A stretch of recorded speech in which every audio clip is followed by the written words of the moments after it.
Top quality और consistent performance के लिए सिर्फ सिल्वर पंप नाम याद रखना।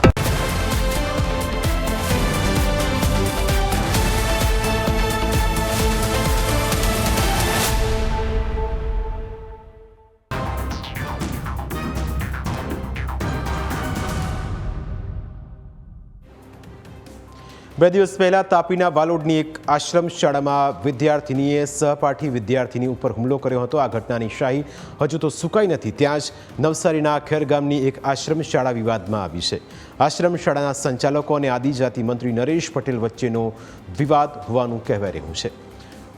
અદાઉ ખેરગામ તાલુકાની ગૌરી આશ્રમ શાળામાં પણ વિદ્યાર્થીની ઉપર હુમલાની ઘટના બની, જેને લઈ રાજ્યના કેબિનેટ મંત્રી નરેશ પટેલ ઉપર આક્ષેપ કરતો એક વિડીયો સોશિયલ મીડિયા ઉપર વાયરલ થયો છે।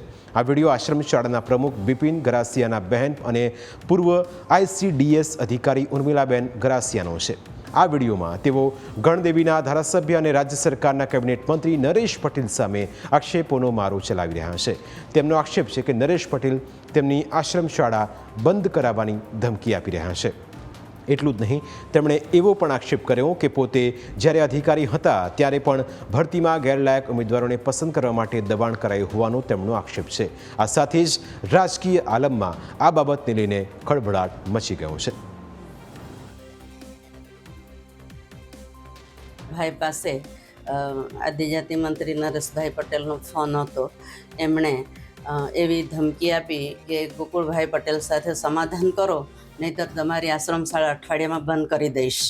એવા ધમકીભર્યા વાતાવરણને લીધે મારા ભાઈની તબિયત પણ બગડી ગઈ, એને હોસ્પિટલમાં પણ લઈ જવા પડ્યા મારે। અને આજે આશ્રમ શાળાને બરબાદ અને બદનામ કરવાવાળા ગોકુળભાઈ પટેલ એમને છાવરી રહ્યા છે ને એમને છાવરીને આશ્રમ શાળાનો શું પ્રશ્નો છે એ જાણ્યા મૂક્યા વગર જ્યારે આદિજાતિ મંત્રી એમના હાથમાં સત્તા છે અને એ સત્તાનો સદુપયોગ કરવાના બદલે દુરુપયોગ કરી રહ્યા છે। આ વિડીયો વાયરલ થયા બાદ કેબિનેટ મંત્રી નરેશ પટેલ ગૌરી આશ્રમ શાળાની મુલાકાતે પહોંચ્યા અને આશ્રમની સ્થિતિ વિશે જાણકારી મેળવી। સાથે જ ધમકી આપવાના ઉર્મિલાબેન ગરાસિયાના આક્ષેપો બાબતે તેમણે વળતો જવાબ પણ આપ્યો। તેમણે દાવો કર્યો કે આશ્રમ શાળા તેમના વિભાગ હેઠળ આવે છે અને આશ્રમ શાળામાં ચાલતા વહીવટ અંગે ટ્રસ્ટીઓને ફોન કરવો કે નોટિસ આપવી એ ટ્રસ્ટીઓ ગુનો સમજતા હોય તો આશ્રમ શાળા કેવી રીતે ચાલશે। તેમણે વળતો આક્ષેપ કર્યો કે આશ્રમ શાળામાં યોગ્ય શિક્ષણ નથી અપાતું અને જરૂરી સુવિધા પણ નથી અપાતી અને એટલા જ માટે નોટિસ તેમજ ઠપકો આપવો પડે, પરંતુ જો ઠપકાને ધમકી સમજતા હોય તો આશ્રમ શાળામાં સુધારો નહીં થાય।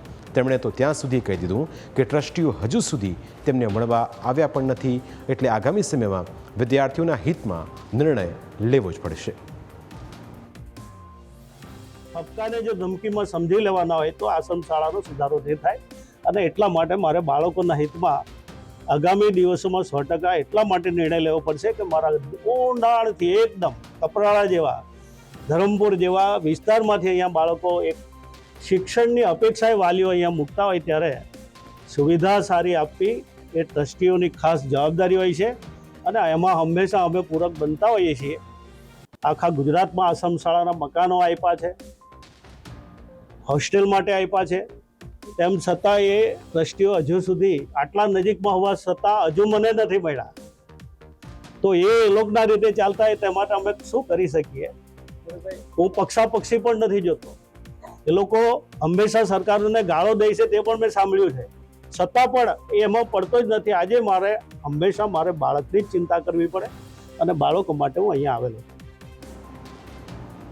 મહત્વનું છે કે જો કોઈ દુશ્મન પણ જો આપણા આંગણે આવી ચડે તો તેની મહેમાન ગતિ કરવાની આપણા દેશની પરંપરા રહી છે, પરંતુ આશ્રમ શાળાની અંદર એક કેબિનેટ મંત્રી ગયા છતાં સંચાલકોએ તેમને આવકાર પણ ન આપ્યો અને તેમની સાથે મુલાકાત પણ ન કરી, જે શાળાના સંચાલકોની માનસિકતા ઉપર જ સવાલ ઊભા કરે છે। બાળકોને તમામ સુવિધાઓ આપવા માટે અત્યારે પ્રયત્નો કરી રહ્યા છે।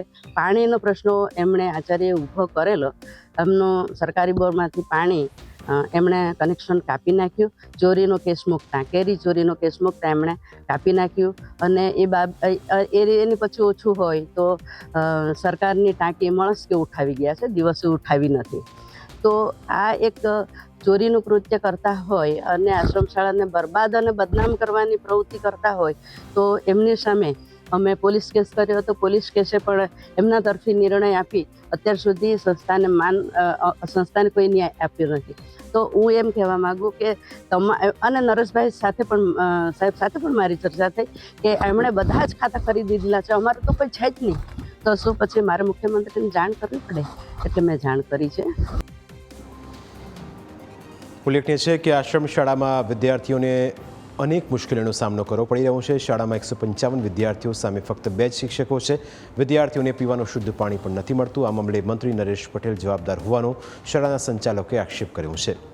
તેવામાં સવાલ એ ઉઠી રહ્યો છે કે મંત્રી અને સંચાલકોના વિવાદમાં માસૂમ વિદ્યાર્થીઓનું શું વાંક? શા માટે તેમને રહેવાની યોગ્ય સુવિધા નથી અપાતી? શા માટે તેમને દુવિધાઓનો સામનો કરવા માટે મજબૂર કરી રહ્યા છે? આ તમામ સવાલો સૌ કોઈના મનને મૂંઝવી રહ્યા છે. પ્રાઇમ 9માં આજે બસ આટલું જ. ફરી મળીશું આપણે સ્પર્શતા મુદ્દા સાથે. ત્યાં સુધી રજા આપશો. નમસ્કાર.